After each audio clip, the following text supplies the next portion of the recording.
Hey, you guys, welcome back to Listen Bitch Presents Tell Me Why You're Special. This is the arena where we stop blaming the story we were handed and we start taking massive responsibility for the one we're actually living. Because the truth is, a lot of people aren't stuck because they're incapable. They're stuck because they've been running the same internal program for so long, they think it's them. But God did not create you to live bound by patterns that you did not choose. You were created with the ability to renew your mind, to change, and to become. So if you've ever felt like you're fighting yourself, this conversation is definitely going to speak to you. Today's guest is actually a friend. This is Sean Murphy. He doesn't teach motivation. He teaches how to rewrite the way you're wired. I cannot say that like 5 times fast. So, Sean, thank you so much for your time in doing this today. Welcome to the hot seat. I launch everybody kind of from the same starting point. Like, give me your elevator pitch and tell me what makes you special, darling. Well, in the next 30 seconds, you're going to have a decision to make. Do you want more of what you want or less of what you don't? And if you have any hesitation, if you have any delay in that, your old programming jumps right to the top because we were wired with shame. We knew shame before we knew our words, before we knew our name. And the reason we do is because we were told, don't do that. You're not good enough. Be seen, not heard, be heard, be seen, not heard. Do all of these things. So in these 30 seconds, you have a decision to make.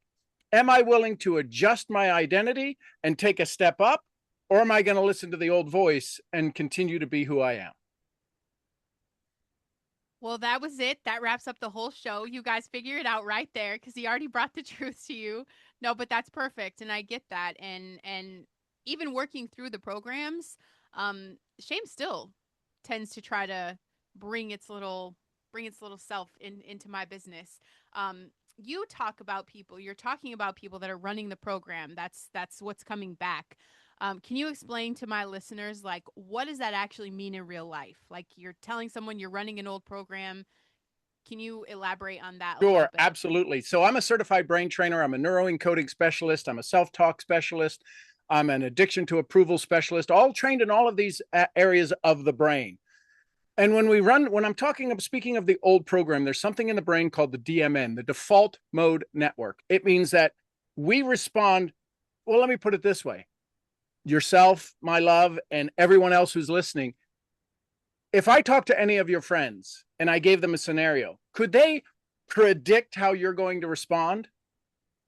If you get cut off by a car, if you somebody doesn't like you on social media, you find Yeah. a new follower, which is a new hater, right? And you respond accordingly. Then the question is that where did that program come from? That is the program I'm speaking of. It happens at a subconscious level, it happens at an unconscious level, and in psychology, it's called your default mode network. So we all run the old program Mm-hmm. where ego steps in and says, "Oh, I don't do that." My mentor would say to me, "You're right. I'm rich. Let's move on." Yeah. Right. Right. Is it kind of the same part of our brain that, like, you drive home and you don't remember how you got there? Like, you just are like, dang, I don't even remember the drive, but I'm in my driveway. Absolutely. That's part of the default mode network that says I'm in one of the most dangerous situations I could ever be in. Yet I recognize the pattern because the brain looks for two things. Will this kill me? Or how fast can I recognize the pattern? How many of us have ever turned, since Brandon brought it, how many of us have ever turned down the radio when it's raining really hard so we could see better? Yeah. Right. Yeah, Or when that's you're trying to exactly find at the default mode network. trying to find directions, like trying to find the address on the house, I'm like, everybody be quiet right now. And I turn the radio down and I'm like, is that the number? Is that it it 2241? it proves also that we can't multitask. Now that one's going Right? to get a lot of people ticked off, but you cannot multitask. No. That's the proof. Yeah. No, I totally believe that. Sean, I want to ask you, because we all have the voice. I think we all have it. I read somewhere that some people don't have a voice, and I just don't, that can't be true to me. So I feel like we all have this voice. But when did you first realize the voice in your head wasn't actually you? Well, when I look back, the biggest change that happened in my life is at 14. Something very emotional, traumatic happened. Nothing physical. It was all a situation that happened inside of our family. And it was at that moment I made a decision to look at my thoughts. I chose on that day, some for lots of years ago, to never have Mhm. another bad day. And what happens is if we've ever said, oh my God, why do I keep saying that? I'm so stupid. When you understand the archetypes that Jung talked about, Carl Jung talked about, Yeah. called it shadow work. That voice that's in your head that says, man, why am I so stupid? Why does this always happen to me? It proves we're not our thoughts. If you ever have had the monkey mind, can't go to sleep, you're restless, man, my mind was just going nuts. It was a voice of conversations that weren't in the present moment. So yeah, we all have it. Now there is a small percentage of a group. It's about 0.2% of people who do not have that voice, and they are Wow. literally diagnosed in psychology and in the mind as schizophrenic. They do not have that voice. Everyone else does. Sorry to let you in on that little secret. Yeah. No. Well, at least okay, you're telling me it's real that those people really don't have it. That they're unicorns. That's Yeah. incredible. I couldn't imagine. And you're talking about the sleepless nights. Last night was that night for me. Out of nowhere.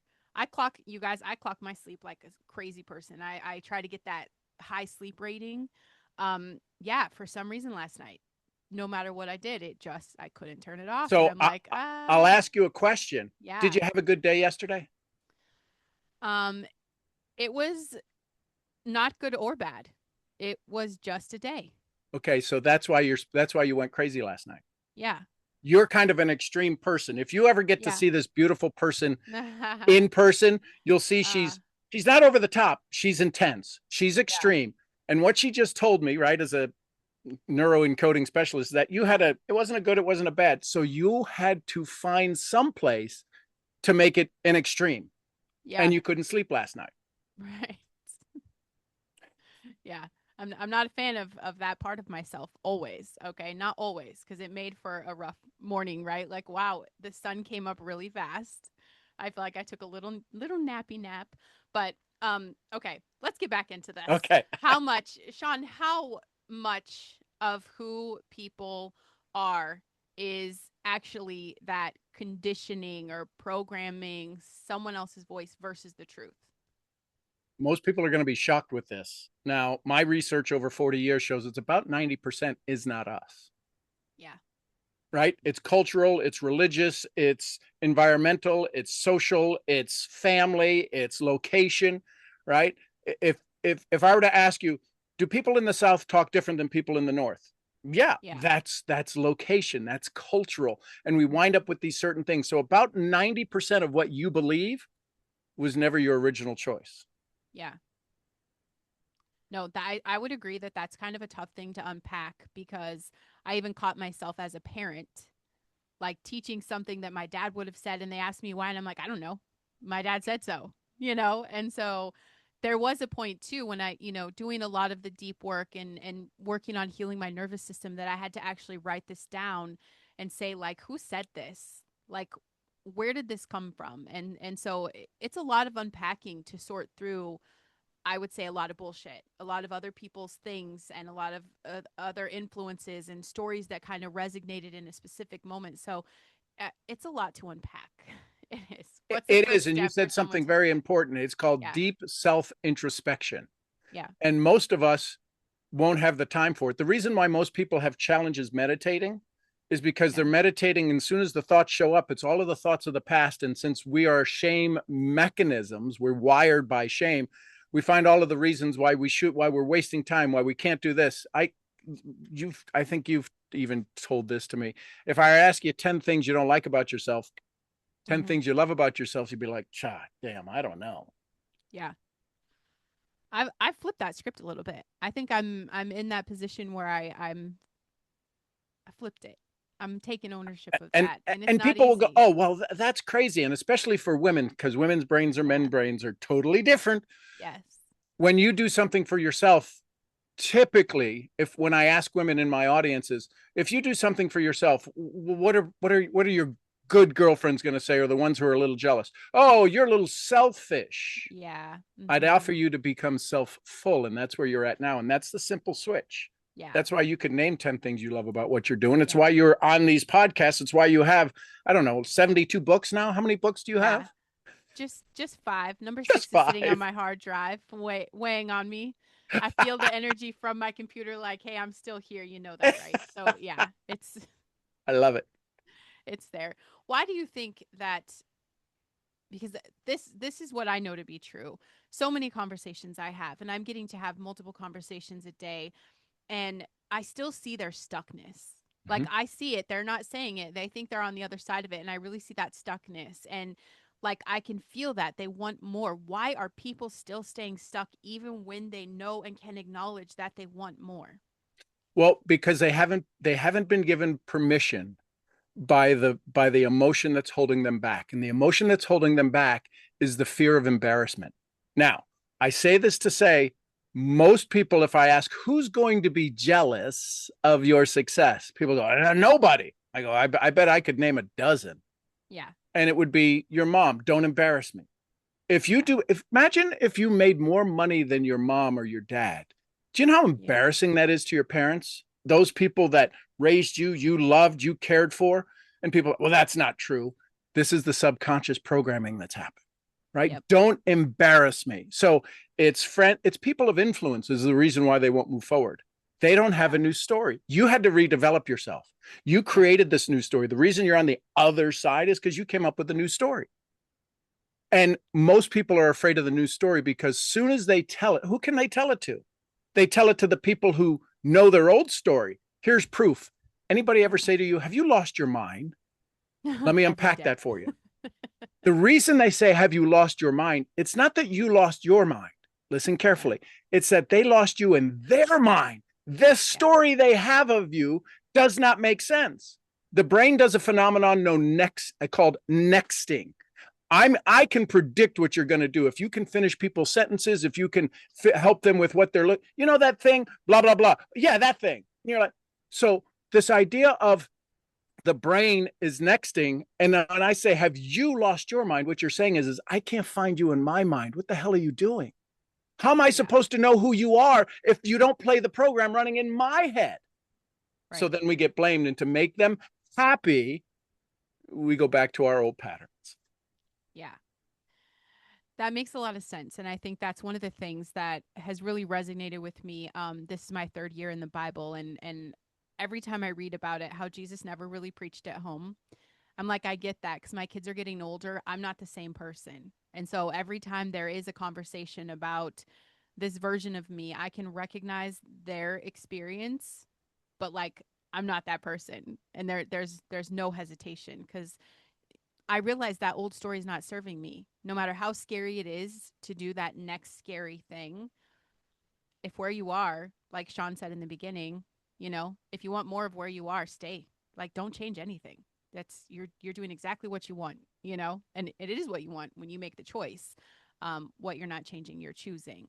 What do you think that people misunderstand when it comes to mindset work?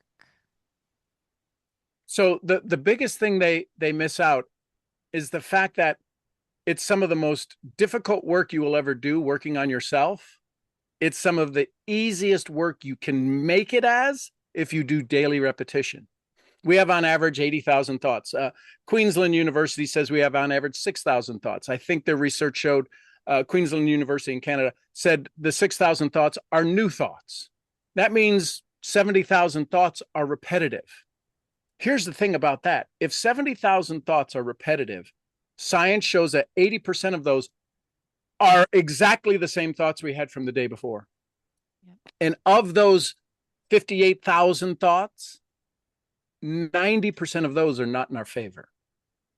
Yeah.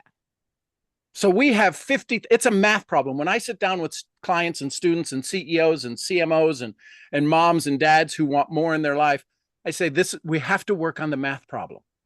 How many days old are you? And how many times have you had 55,000 negative thoughts that are not in your favor? Do the math.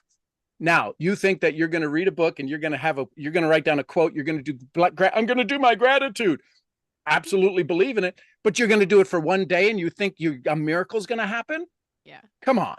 This is not the five fish and the five loaves of bread and the three fish or whatever. Right. You're not going to create the miracle until Jim Rohn's favorite word, until Yeah. there's a turning point. Yeah. No, I absolutely love that. And that's what this show, this whole message of like people, think it's easy, and that's where I got caught up in the beginning of my journey, because you think, you unpack this thing, and you heal it and you work on it and you think it's done.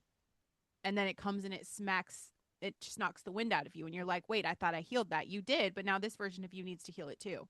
And then, like, I've realized every version of myself is going to still try to rewrite, like, just try to continue to bring it, because it's generational. Like, this is DNA we're talking about. Scientifically, there's just a lot going on, and it is not the flip of a switch. And I think we both agree on motivation, um, that it is a fleeting mistress. Okay, that you're right. People get excited and they're like, "Yeah, I'm going to do this. This book is awesome." They read the book, they put the book down, they wake up the next day, and there they are. Everything's the same. They make the same choices. They go to the same place in the kitchen. They grab the same cup. Like, you do the same stuff. What actually, because it's not motivation, what is actually going to create the lasting changes? So a couple of things. One, what you described is a phenomenon known in the brain. It's called intentional blindness. Our reticular activating system, the RAS, Mm-hmm. it is so programmed to look for what we need to look for. If I've gone to the drawer and said, "Honey, Michelle, where's the spoon?" She's like, "It's in the drawer. I just took it out." I'm like, "It's not in there." She goes, "Oh, Yeah. for the love of God, you guys are idiots." She opens the drawer and there it is. It's this phenomenon A of intentional blindness. We can't see what we're looking for. And that really sucks if we can't see what we haven't programmed, for sure. So there's the reticular activating system, the RAS in the brain. Our daily intentions, the moment you come to consciousness, your brain is looking for something to say, "Who am I?" And everything that ran from yesterday, it proved, okay, I'm in my bed. I'm in everything I recognize. And if that's the case, then the brain says we can only run the programs that we recognize, which isn't where you're going, it's where you've been. So when I ask people to tell me their goals, they come up with the first thing, and you've had this happen where people go, "Well, no, don't tell me where you've been. Tell me where you're going. Don't tell me what happened, because I can't help you with that. I can only help you with where you're going." So the biggest challenge people have is this identity. Who do you choose to be today? It's a simple choice. Sadhguru says, a Indian guru, right? He says, choose joy or choose misery. In the Bible, it says, can you imagine this cheat code in the Bible? Yeah. I set before you life and death. Yeah. You all know the rest of that? It gives you the cheat code. It says, choose life. Are you, what? Right. Why would we need that? Yeah. Because we have been given free will, and the free will has been adapted and adopted and overrun and ruled by all of the people around us who have caused our will to not be so free. Yeah. And I would say it's, that choice that you get to make every day. Like, if you look at the big picture, you guys, I know you're listening and you're like, I want to choose life. Like, Sean pumps you up, right? You're like, I want to choose life.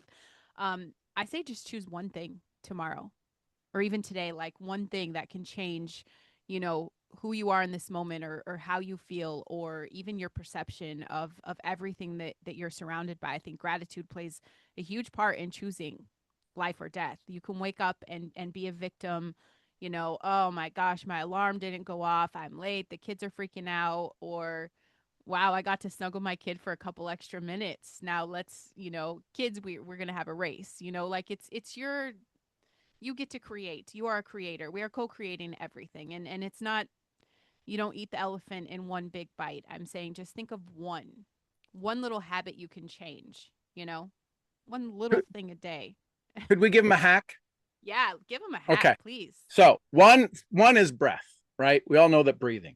Yeah. So take a bit. So I want, and this is going to sound weird. I want everybody to think about a challenge. I want you to feel about a challenge you currently have, whether it's your money problems. It's the beginning of the month. I'm not sure when you're listening to this. Could be the end of the month. Maybe, do you have any money issues? Do you have any business issues? I want you to just think of where there's a slight problem. I don't want you to go too deep in it, but I want you to get the feeling, because I'm going to show you how to shift that feeling like that. So what we're going to do is we're going to take a breath, and then you're going to say this phrase up with that thought in your mind. I want you to become fully aware of it, and then we're going to take a breath. And on the exhale, I want you to say, "And I love that." I want you to feel the shift. Most people feel the shift in their solar plexus, in their doing chakra. right? You may feel it in your sacral chakra, your loving chakra. I want you to do that a couple of times, and it's going to feel, oh my God, it feels so weird. That's neuroencoding. Yeah. If you take a problem that is not in the room, because I've had arguments with people who weren't in my room. It's just that son of a, I can't, are they in the room? As soon as you say, and I love that, doesn't mean you do. It's simply changing the frequency, the filter through which you see it, so you can now take an action on it. Because I'll do more things I love than things I regret, things I despise, things that aggravate me. Yes. If you're somebody that's got to get pushed to the wall to have a response, you're in the fight or flight method. Your cortisol is through the roof. It takes you 6 months to calm down. You're the person that goes on vacation, comes home and goes, I need another vacation. Yes. So that is the thing. Take a big breath, and on the exhale, say, and I love that. And just listen. Give yourself just a second of space. Because here's what I do know. Any problem you have, if you want to go into comparison, I can find something 1,000 times worse and you go, I'd rather this problem. Yeah. I think a lot of people take that for granted, that your problem is what someone else probably wishes they had at this moment. Break down NES for us. Neuroenergetic self-sculpting. So it's a program, it's 40 years in creation. Yeah. It's things that we all do. It's a combination of technologies, of neuro squared harmonics, that's center focus, center language, left ear, right ear. It's a variety of binaural beats and different tones. What it's really designed to do is that you're the only one who can fix you. Everything you buy, everything you attend, everything you do, if you've ever asked the word how, I want you to write this down. How, H-O-W, equals human.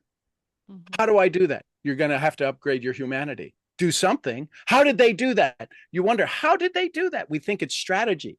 It's actually their humanness being revealed. Mm-hmm. So if you want more, you first got to decide, what does more look like? Imagine going to Starbucks and go, coffee, 97. I can't order at Starbucks. I get nervous. I break out in a sweat. I like caramel macchiato. Is the macchiato the big one? Is the grande the big one or the little one? What is the venti? Oh my God, just I'll have a black coffee, please. Exactly. You have unlimited choices. Yeah. Right? So NES is the ability for you to begin to access at the pace you're comfortable with, and hopefully a little uncomfortable with, to push yourself, that will allow you to have more of what you want in this lifetime and not the next. Because I don't know. Listen, the best I could hope for is come back as one of my dogs. That would be like a blessing. Other than that, right. I don't know. I might not have it so good the next time around.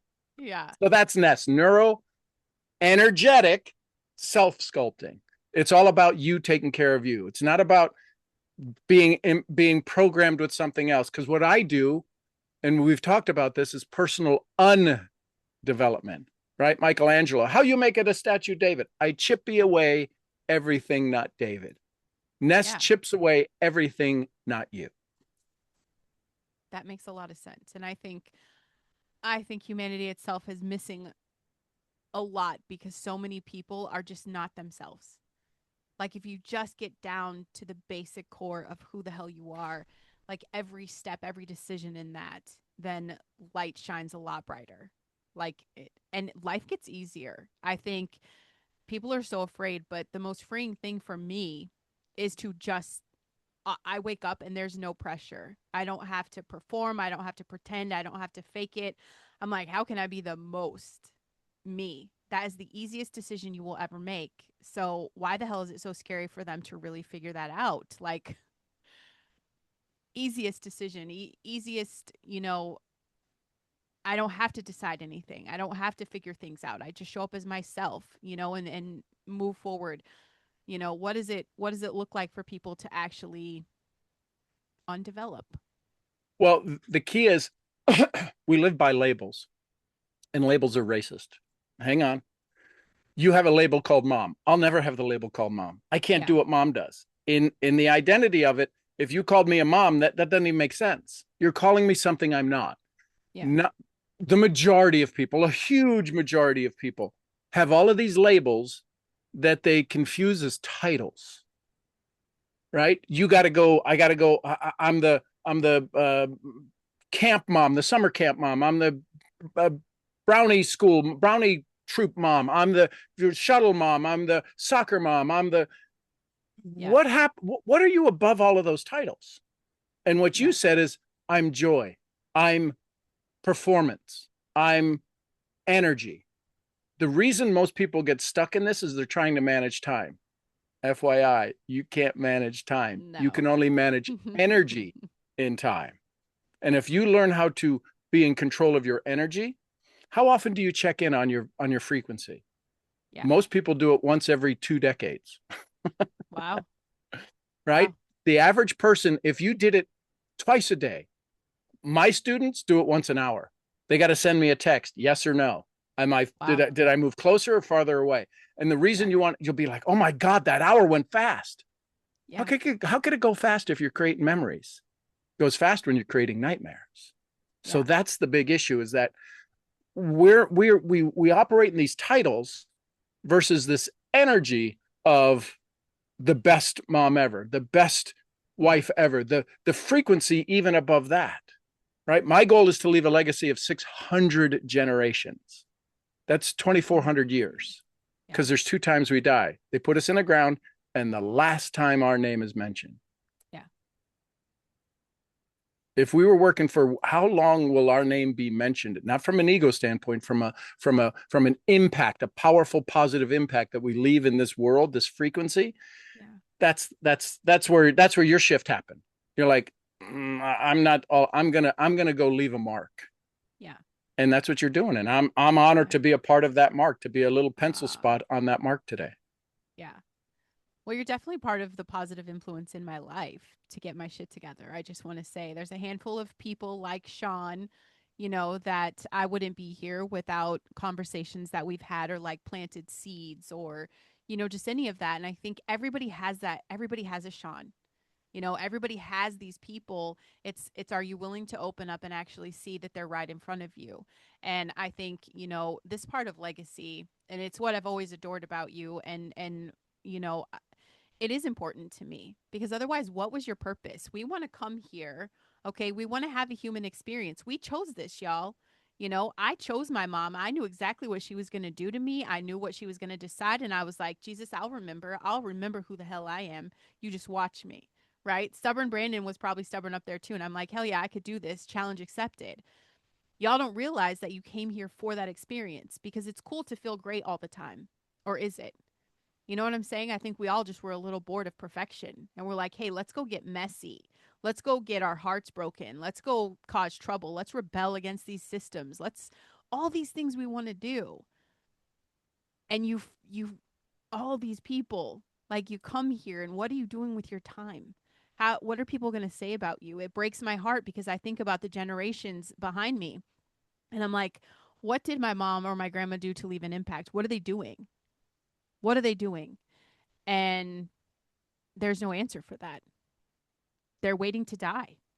Like that's a very I literally am telling you guys, like, I spoke to my mom the other day and my grandma has tons of health issues and I'm just like, what is going on? Like she just is waiting to die. That's all. There's no impact. There's no trying to reach people. There's no like, I want everybody to step into their potential. And I think that was the experience I chose. So I would be the voice of like, find your potential. Remember who you are at your core. We all have that. I'm not special because of that. Sean's not special because of that.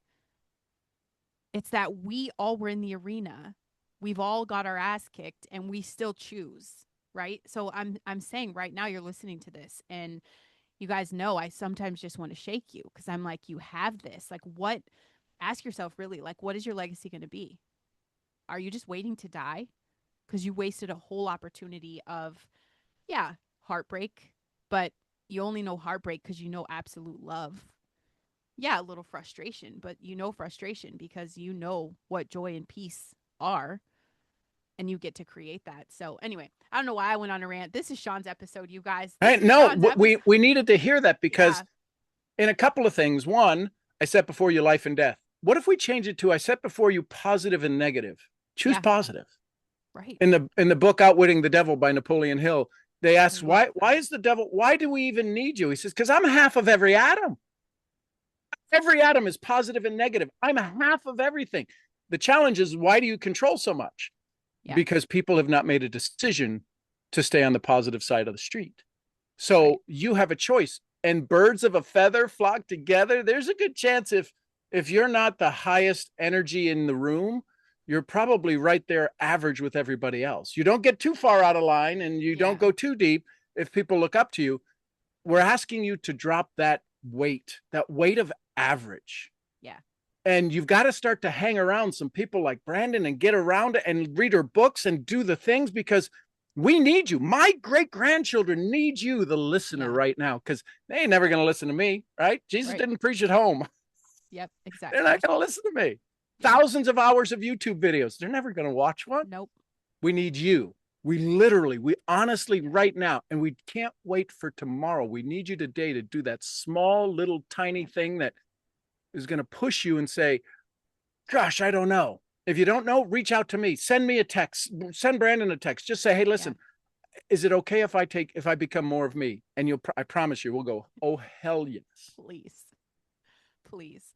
Well, if someone feels stuck, we are coming up on our time here. So I want you to answer this question for them, because we have a listener right now that is just, feeling totally stuck in their identity. What is the first move they need to make right now? Okay. So if they draw a little triangle on your paper, there's three things I'll give you. One is physiology. You're going to have to move your body, right? On one of the verticals, that's at the very bottom. That's the base, physiology. Vertical left is focus. What are you focused on? The good or the bad? And then the right side is language and meaning. So here's what Joseph McClendon III would say. Attitude. Shake your hips. If you're sitting in the chair right now, if you're driving in the car, listen to this. Just go ahead, shake your hips. Yeah. Brandon, let me see you shake your hips. How about I see you shake them hips? You see what it's doing? It's moving, it's changing her whole body. This is called attitude. You move your body, it'll change everything. The second thing is, what am I focusing on? Am I focusing on what I don't have or what I could have? And then the language and meaning. What is the language you're using? Is it negative? Is it, and this is the self introspection Brandon was talking about earlier. Just in a 30-second window, you can change everything.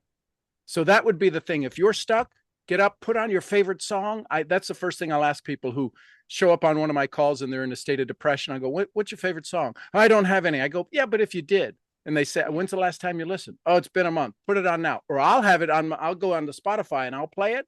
And you can hear their voice change. Music will change you. Shaking your booty will change you. You can flap your hands and do all of that. Shake your booty. There's something about the booty that Yeah. just does it. So that would be my suggestion. That's amazing. How can people work with you? Where can they find you? They can go to SeanGMurphy.com. You can email me, SeanGMurphyNow@gmail, or you can send me a text, 469-834-9063, 469-834-9063. Why would I give that out? Because the majority of you, the 100% of you that would really want to have a conversation, only about 2% of you will be in a place where you go, I'm just going to do it. I don't know what the hell is going to happen. I'm going to do it. So that's why I can give that out. There's thousands of people around the world who have it. I hope you're one of the ones that use it. Oh, that is beautiful. Sean, this is the part of the show where I, for whatever it's worth, get to tell you what I think makes you special. It is not just that you understand how people get stuck. It's that you have lived what it looks like to break out of it. You didn't follow the traditional path. You didn't stay in the identity you were handed. You questioned it, you rebuilt it, and now you're helping other people do the same. And I think the idea of this legacy that you're leaving, and the fact that I can attest to this personally, for the way you touch people and that you leave an imprint that is a forever imprint. I would never forget my friend Sean. Okay. This, I think that is incredibly valuable. I think it's powerful. I think it's disruptive in a world that really needs it. And just you becoming more of you and then sharing that makes you incredibly special to everyone listening. Like, right? Sean says it. You don't have to stay where you've been. Okay. God gave you the ability to renew your mind, not stay trapped in old patterns. So you can choose differently. You can think differently. You can love differently. I'm calling you to be aware, to be intentional. It makes you magnetic. And please remember, this is me shaking you in my head. Your mess right now is your message. Even the patterns, yes, even the conditioning, even the parts of you that you've been trying to outgrow, that is where your voice comes from. And if you've been feeling that pull to use your voice, to share your story, to actually say the shit that matters for your legacy, you do not wait until it's perfect. I created a podcast support group for you. It's a place where you can start real, stay consistent, and actually build something meaningful without overthinking it. Okay. So if that's been on your heart, please come join me. It is a free group. I spill all the tea. In fact, my coach is very pissed off that I have that group, you guys, because I'm not charging thousands of dollars for thousands of dollars of value. So please don't prove him right. Okay, prove him wrong and come and get the value and do something with it. If this episode hit, you guys, you know people that Sean and I will never be able to reach, ever, no matter how hard we tried.